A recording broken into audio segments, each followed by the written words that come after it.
রাজশাহী বিশ্ববিদ্যালয়ে আছেন সহকর্মী মতিউর মর্তুজা। মর্তুজা, ক্যাম্পাসে এই মুহূর্তে কি পরিস্থিতি দেখছেন আমাদেরকে জানাবেন। সিন্ডিকেট সভা কি এখন পর্যন্ত বসেছে কিনা?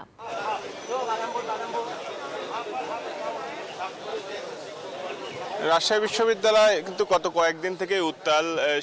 শিক্ষার্থী, শিক্ষক, কর্মকর্তা, বিশ্ববিদ্যালয় প্রশাসন ত্রিমুখী অবস্থান কিন্তু তাদের দেখা যাচ্ছে। গতকাল রাত্রেও আন্দোলন করেছে শিক্ষার্থীদের আন্দোলনের প্রেক্ষিতে বিশ্ববিদ্যালয় প্রশাসন জরুরি সিন্ডিকেট সভা ডেকেছে। সেই সিন্ডিকেট সভা আজকে হয়তো দুপুরের পরে শুরু হবে বলে কিন্তু আমাদেরকে জানিয়েছেন সংশ্লিষ্টরা। তারা বলছেন যে সিন্ডিকেট সভায় পোষ্য কোটা থাকবে কি থাকবে না সে বিষয়ে আলোচনা হবে এবং তারপরে সিদ্ধান্ত নেওয়া হবে। আর আজকে শিক্ষক কর্মকর্তা যারা রয়েছেন তারা পূর্ণ দিবস কর্মবিরতি পালন করছেন। এর ফলে সকল একাডেমিক ও প্রশাসনিক কার্যক্রম বন্ধ রয়েছে।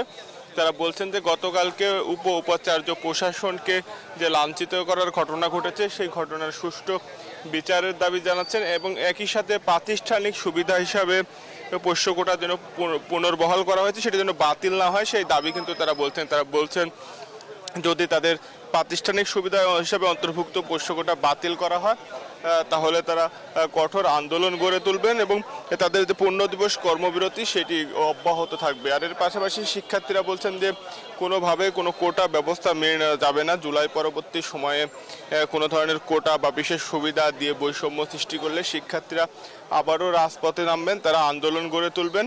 আর এই দুই আন্দোলনের মাঝখানে কিন্তু রাকসু নির্বাচনের প্রচারণা ঢিলেঢালাভাবে চলছে। প্রার্থীরা বলছেন যে একেবারেই সীমিত আকারে প্রচারণা চালাচ্ছেন এবং সঠিক সময়ে রাকসু নির্বাচন অনুষ্ঠিত হবে কিনা সেটি নিয়েও শঙ্কা তৈরি হয়েছে, যে কারণে নির্বাচনের যে পরিবেশ, উৎসবের যে আমেজ ছিল সেই আমেজ কিন্তু এখন আর নেই। এখন বিশ্ববিদ্যালয় আন্দোলনে উত্তাল অবস্থা বিরাজ করছে। তবে এখন সকাল থেকে শিক্ষার্থীরা কোনো কর্মসূচি দেননি। তারা বলছেন যে সিন্ডিকেট যে সভা হবে সেই সভার পরেই তারা সিদ্ধান্ত নেবেন যে তাদের কোনো কর্মসূচি থাকবে কি থাকবে না। যদি সিন্ডিকেট সভায় পোষ্য কোটা পুনর্বহালের আদেশ বাতিল না করা হয় তাহলে তারা আবারও আন্দোলনে নামবেন এবং তারা আন্দোলন গড়ে তুলবেন।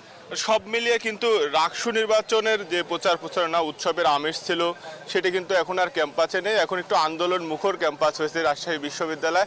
ত্রিমুখী অবস্থানে বিশ্ববিদ্যালয় প্রশাসন, শিক্ষার্থী, শিক্ষক এবং কর্মকর্তারা। এই ছিল রাজশাহী বিশ্ববিদ্যালয় থেকে সর্বশেষ। বান্ডেল থাকলে প্রতি সেনমানিতে টাকা বাঁচবে। বিকাশ সেনমানি বান্ডেল কিনে জিতুন প্রতি লেনদেনে।